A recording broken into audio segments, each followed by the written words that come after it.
So it's a bit of an embarrassing episode. So far, I think I'd agree with Alex Dean in thinking that it probably isn't the thing that's going to sort of bring the Tories down. It's not going to be the straw that broke the camel's back. But we've now had Ian Duncan-Smith coming out, very senior Conservative, and saying that he thinks that Nadine Zahawi should get it all out in the open, which suggests there might be more than we already know. Labour now turning to Rishi Sunak, and of course it plays in with their general strategy of attack on Rishi Sunak, which is that, you know, he's a wealthy global man who doesn't really understand what it's like to be an ordinary person living in Britain. It is embarrassing for Zahawi. It all comes down to how much of the shares from the sale of YouGov his father was entitled to. When they sold the company, he put some shares in his father's offshore account. He claims that that's because his father helped him with the setup of the business and so that his father was entitled to them.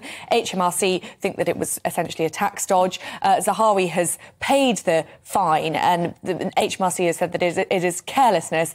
But overall, it's a bad look, and it does feel a little bit at the moment as though, although none of these mini scandals are sort of terminal in themselves, it could be, you know, a death by 1,000 tiny scandals. It may be kite flying, but there's another intriguing story in the papers, the broadsheets this morning, to suggest that this story was so well known across Whitehall that there were objections to Nadeem getting his knighthood, which was proposed in Johnson's resignation list. Now, if Whitehall and his mate knew, Number 10 knew.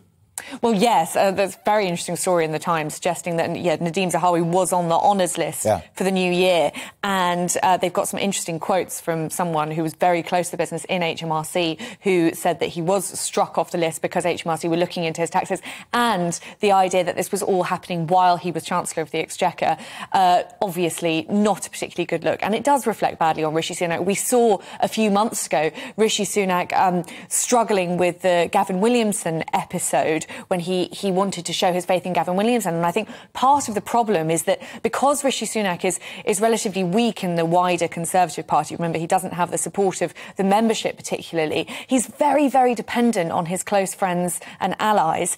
And when something goes wrong, he wants to keep them by his side. And that sometimes means that it feels as though he's building a bit of a rod for his own back.